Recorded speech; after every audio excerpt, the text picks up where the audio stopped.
Welcome back, Mets fans, to a very depressing episode of Raise the Apple. And our New York Mets just fall a game short of reaching the postseason. The Brewers did their job, the Reds lost on the final game of the year, and the Mets just couldn't get anything done in game 162. Couldn't get any offense, and it sucks. But we're going to try and be somewhat optimistic and somewhat positive about it because there's a lot of people reacting emotionally, a lot of people who have platforms that are acting stupid, I guess, for lack of a better word. But it does suck, not going to lie. Seeing this team when they had the best record in all of baseball over the summer, and then just this free fall that has steadily happened over the last 2 months of the regular season, and then just to miss out on the postseason. I'm more sad than anything, and I'm more sad because I don't get to watch the Mets again until the spring. I mean, they gave, if you look at the positive of it, they gave us meaningful games in September. Was this year a letdown? Yeah. Was it a disappointing finish? Yeah. But as Mets fans, we've had such awful teams and such awful personnel that now, with everything changing, now we're starting to act or look like a real Major League Baseball team and a competent organization. And it starts with, making the postseason in 2 out of the last 3 years. You had the magical run to the NLCS that was last year. This year, you were in it until literally the last day of the season. And I don't know. I mean, there's so many different directions I can go with this and talk about, but let's start with the obvious. What the hell happened? That's baseball. That's what happened. You can't, if anything, I think this year was, I don't want to say a humbling thing for Mets fans and the Mets organization, because Mets fans are probably the furthest thing from an arrogant fan base. But I guess, for lack of a better word, this was a very humbling season and hopefully a very eye-opening thing for fans in the organization. You truly can't buy a championship. And I said it on TikTok yesterday. The Mets know that. They know you can't buy a championship. There's 30 teams and only one is standing at the end of the regular season. And yes, the Mets do have the highest payroll, but when that also is contributed to having the biggest contract in the history of professional sports. So I think the Mets' problem is overthinking it. I think is the problem. And the reason I say that is because offensively, on paper, you look at this Mets team, and it is without a doubt, when they are all healthy, when they are all performing to what they have shown, that is one of the best lineups in the entire sport on the offensive side. And you have a four-headed juggernaut with Lindor, Soto, Alonso, and Nimmo. The pitching side, if they all perform to their capability, it's a little weaker. You probably have middle-of-the-road, league average rotation, but that'll get the job done. Bullpen, same deal. You have probably a little slightly above average bullpen when the guys are performing the way that they have shown they are capable of performing. And I said it multiple times throughout the season. I said it a few episodes ago when the free fall continued, when I was trying to say the Mets just need to get in. On paper, this was a World Series caliber team. But you don't play the games on paper. You have to go out and actually play them. You have to go out and actually win them. And the Mets failed. They didn't do that. It's easy to press or push blame on the coaches or this certain guy or that certain guy or whatever the case is. At the end of the day, the Mets had to go out and win baseball games, and they won more than they lost, but the ones that they lost that they shouldn't have lost, whether they were leading late or they were one-run games or whatever the case was, that's why you're not in the postseason. And that's baseball. That's unfortunately the sad thing, is it is a heartless sport at times. And it just sucks with playoff baseball starting tomorrow that the Mets are not in it. Now, the Mets would have been at the Dodgers for the first round. I don't think the Mets would have gotten past the Dodgers, if I'm being brutally honest. I don't think the Mets would have gotten past the Dodgers. But you got in. That's half the battle. It's just getting in. Once you get in, starting tomorrow, it's a brand new season. Any one of the teams, of the 12 teams that are in the playoffs, I could see making a 2024 Mets type run. It's because the game has never been this wide open. And once October hits, baseball is just a completely different sport. October baseball is just wild. It's bonkers. It's everything you can think of. It just sucks that the Mets aren't going to be part of it this year. Now, where do the Mets go from here? Once the World Series ends, I'll do another episode kind of breaking down some predictions, my thoughts, kind of roster-wise, where the Mets are heading into next year. But the two main things I want to talk about are Pete Alonso and David Stern's press conference today. First of all, before we get into those, I am the biggest supporter of one of the biggest supporters of Carlos Mendoza. I think he should be the manager. I was so happy to hear David Stearns back him up and say that he's going to be the manager. If you notice the way he answered it, how quickly and confidently he answered it, it wasn't even a thought in their head of getting rid of Mendoza. And I think that's the way it should be. Now, does Mendoza have his flaws? Yes. I think sometimes he overmanages. Which, to me, though, on the flip side of that, I would rather have my manager overmanage than not manage enough. Because that tells me that my manager is at least trying. He's like, oh, this doesn't work. This doesn't work. Let's try this. Kind of plug and play. I would rather that than my manager be like Tony La Russa on the White Sox when he was with the White Sox during the COVID year and just sitting there falling asleep in the dugout during the game and literally doing nothing. He's a little too proactive, and at times, yes, it does bite him in the butt and backfires completely. But I kind of like that. I kind of appreciate that in a weird way. To me, it shows the manager that cares and is at least trying, like, oh, well, this didn't work this way, so let's try it this way type thing, if that makes sense. I worded that really weird, but I think you guys get the idea. Coming into the Marlins series, the Mets needed to win more games than the Reds in their series with the Brewers. The Brewers did their job. The Mets couldn't do their job. The Marlins acting like they won the World Series. Yes, I did say it was good for baseball that the Marlins lined up their three aces, which is what they should have done. But also, after just seeing the way the Marlins were celebrating that was a little strange. You aren't going to the playoffs. You did knock the Mets out of the playoffs. But just the way you were celebrating like you won the World Series was a little weird. But I'm not going to put too much stock into that. It's the Marlins. Pete Alonso, first thing we'll talk about. After the game was asked straight up about opting out, he's opting out of his contract. Should be a shock to absolutely no one. A lot of people had an issue with Pete like immediately addressing it, immediately saying that he was going to opt out of his contract.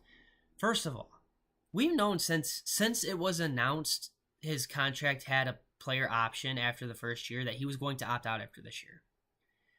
Given his age, this is his one and only chance to get paid. So frankly, one, I don't blame him.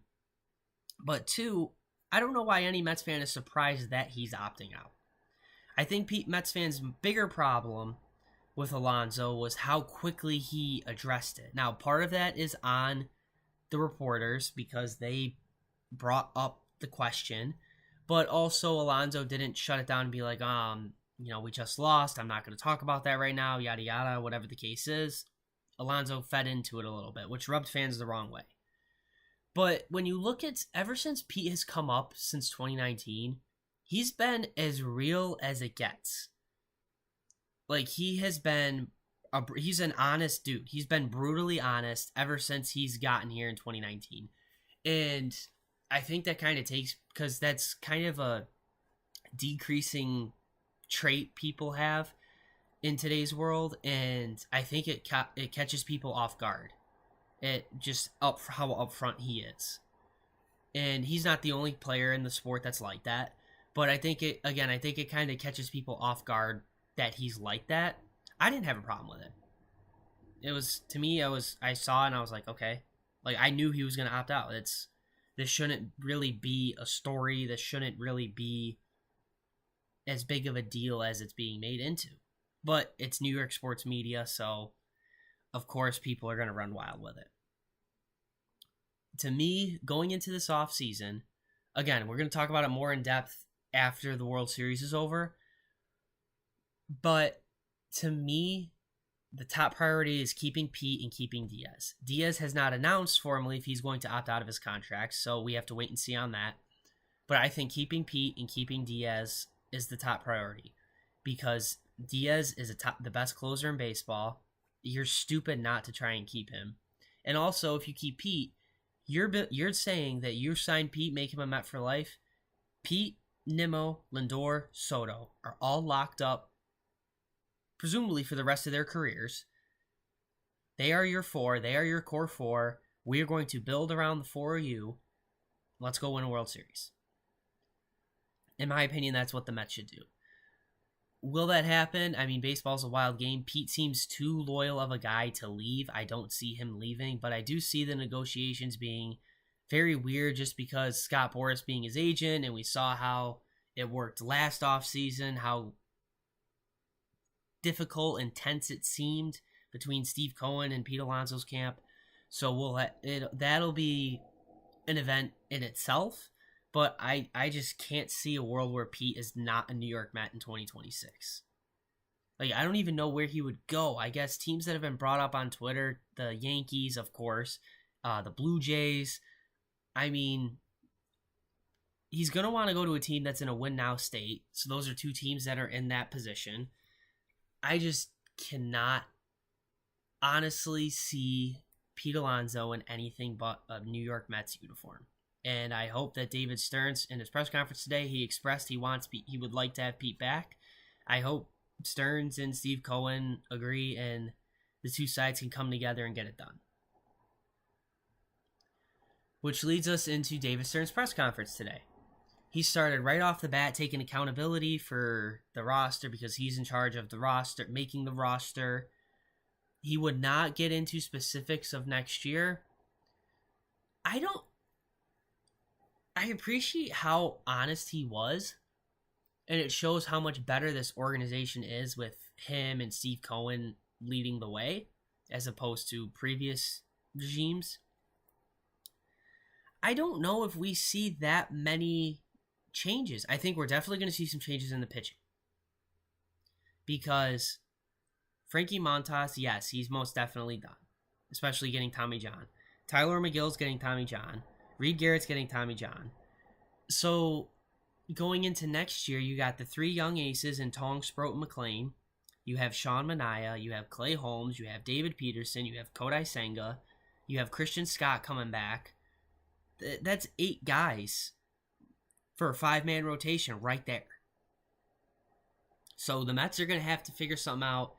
I don't know if they go out and get pitching help or if, like, they're going to be a very interesting team to watch in the pitchers market. Are they going to ride with the guys they have?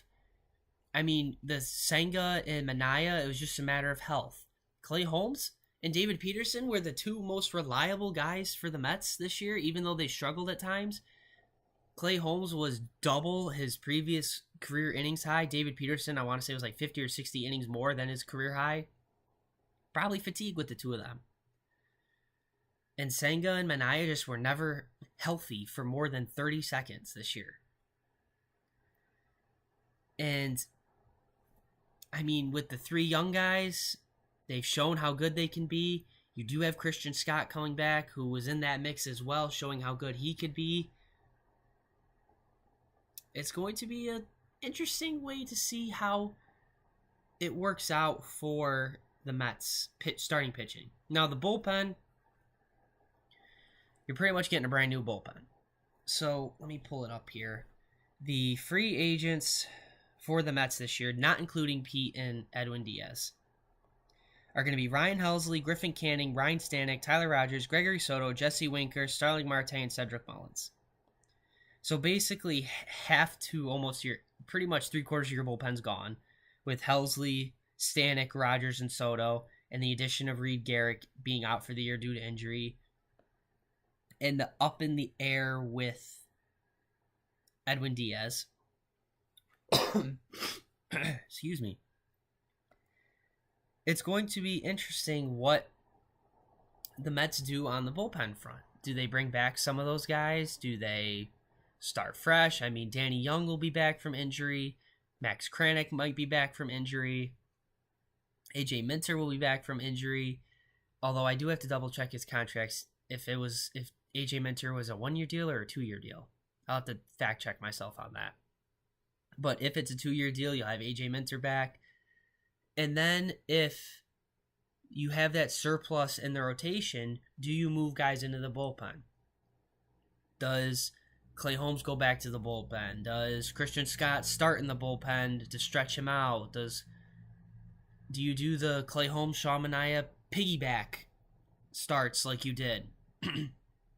It's going to be interesting. Again, we'll talk about this more after the World Series. It's going to be very interesting how the Mets play in the pitchers department. The one thing I did take from that is him talking about the players meshing together. He didn't see any issues, but he did say that there probably may be some personnel changes. I do think the one big move, quote-unquote big move that the Mets make is the logjam at second and third with McNeil, Acuna, Mauricio, Beatty, Vientos. I think if the Mets are going to make a huge change from a position player standpoint, it's going to be clearing up that logjam with McNeil, Acuna, Beatty, Mauricio, and Vientos. Unless you want to move Vientos to full-time DH because Marte's going to be gone, Winker's going to be gone. You have Beatty full-time at third. Do you trust McNeil in center field full-time? I mean, it is a little bit of a step back defensively, and David Stearns talked about defensively, the Mets have to be better, but you're getting a much better bat than you are with as opposed to having Tyrone Taylor out there. And then you let Mauricio and Acuna duke it out at second. I mean, that's an option. And you don't have to get rid of any of them. And then you have depth in those positions. You have versatility in those positions, especially with Beatty and McNeil. But if the Mets make a huge player personnel change, I do think that logjam gets cleared up a little bit. Now, I don't know who would move or where or how they would do it, but that would be the one area where I wouldn't be surprised if something... I don't want something to change. I like all those guys. I think Jeff McNeil gets too much hate. That's a whole nother side topic for another day. But I think that if they do anything, that jam gets cleared up just a little bit. Maybe one of those guys goes. Maybe both, maybe two, but definitely not more. I think only one of them, if any, one of them will be somewhere else. It was a year in 2025 for the Mets. And a lot of fans, want Mendoza fired. They didn't like the way this year went. Here's the thing.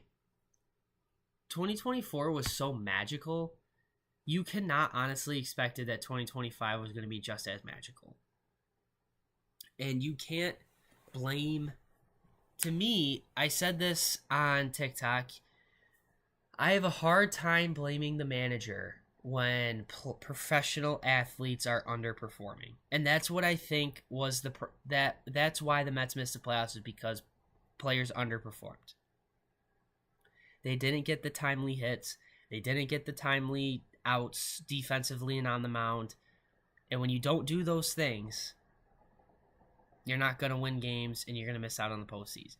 When the pitching was great, the offense was awful. When the offense finally got it together and was rolling, the pitching stunk. It was never clicking consistently enough for the Mets to get into the postseason. And if the Mets got into the postseason, there were a lot of reports that teams did not want to play the Mets if they got into the playoffs. All they had to do was get in. And they were going to be immediately one of the more feared teams entering the postseason. But you got to get there, which they failed to do. And we could go on for hours and hours on what happened, and I think it was good to see Mendy and David Stern step up there, and Steve Cohen put his tweet out today of the Mets leadership taking accountability. I think that was a good look to the fan base. I don't know where this team goes next year. A lot of people are talking about blowing it up, and Sal Licata on WFAN saying trade Lindor, all that rage baity stuff. That's what the platform stuff I was referencing earlier. It's nothing that crazy is going to happen. So, and I may be very wrong, but I don't see anything like that, anything crazy like that happening. So, I wouldn't put too much stock in any of that. But it sucks not watching the Mets play in the postseason tomorrow. It sucks a lot. But that's baseball. You got to go out there and win the games. You have the talent to do it, and when you don't do it, the Reds are dancing and Mets are out. But again, we could go on for hours about it. Let's look at the current playoff bracket and make some predictions. The next episode will probably be a World Series preview, unless something huge happens during the playoffs. So right now, on the AL side, it'll be Tigers versus Guardians, Red Sox versus Yankees. The winner of the Tigers-Guardians will play the Mariners, and the winner of Red Sox-Yankees will play the Blue Jays. On the NL side, it'll be Reds-Dodgers, Padres-Cubs. Padres-Cubs winner will play Milwaukee, and Dodgers-Reds winner will play the Phillies. Coming out of the wild card round, people want to talk about the Mets collapse. Let's talk about the Detroit Tigers collapse. Again, that's another side story for another day. Maybe we'll do that one day. That and the Mets fans love-hate relationship with Jeff McNeil. I think Cleveland's a hot team. I think Cleveland takes care of the Tigers. Yankees, Red Sox. I like the Red Sox in that. Probably because I'm biased as a Mets fan and hate the Yankees, but I got to go Red Sox in that one. Mariners, Guardians. I got to go Mariners. Red Sox, Blue Jays. I think Blue Jays, just because of how they've been like the Brewers on the AL side. They just got hot and have just taken off. So in the ALCS, I got Mariners, Blue Jays. I'm going to go with Cal Raleigh and the big dumper. Let's win the whole fucking thing. I'm going with the Mariners to take the AL pennant and go to the World Series.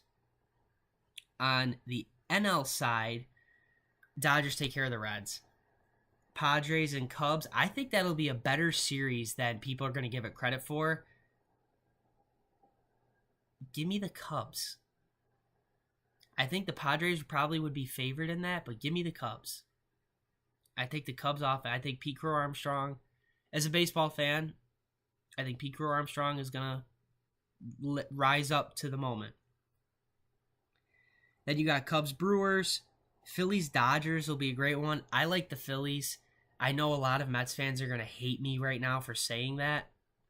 I think the Phillies take down the Dodgers. And I think I hate the Dodgers a little more than I hate the Phillies. And as a Mets fan, I know a lot of Mets fans are going to come at me for that. And I will fully embrace it and take all the jabs.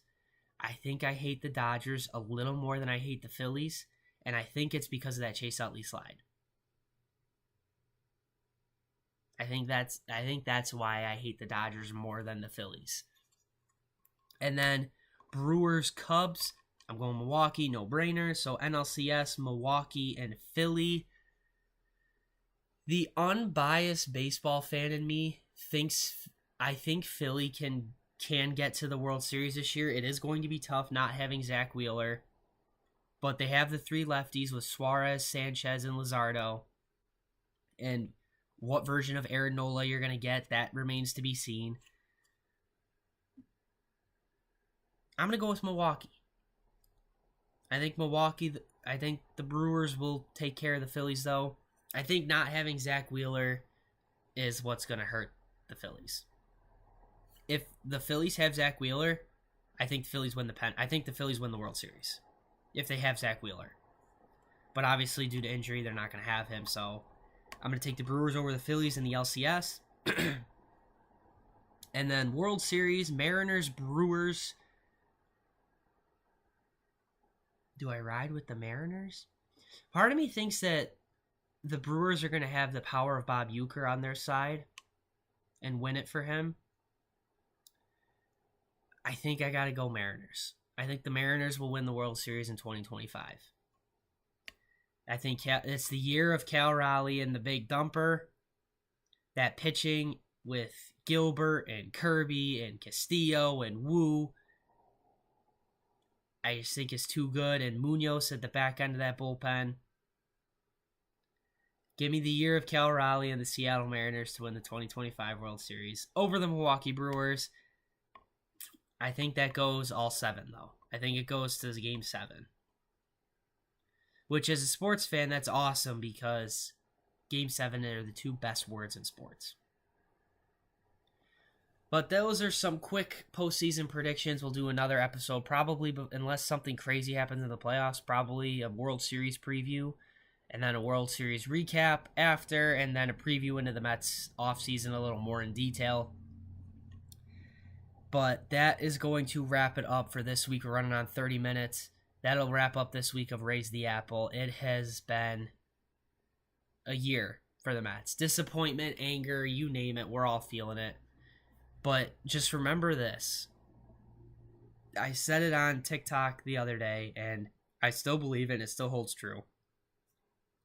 You gotta believe. Because when it finally happens, when the Mets make that final out, it's all going to be worth it. And trust me, where the Mets, with Steve Cohen and David Stearns and Mendy and bringing in Lindor and Soto and keeping Nimmo and hopefully keeping Pete and all the other guys they've brought in, it's closer than we think. So that's pretty much, again, we could go on for hours on this, but you gotta believe. That's going to wrap it up for this week on Raise the Apple. Make sure you subscribe on YouTube and Apple Podcasts. We reached 10,000 likes on TikTok. That's really cool. I just like talking baseball. And to have almost 1,000 followers and now almost 12,000 likes on TikTok, that's really cool.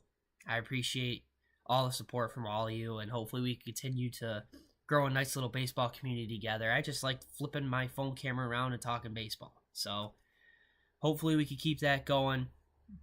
Get the numbers up on YouTube and Apple Podcasts.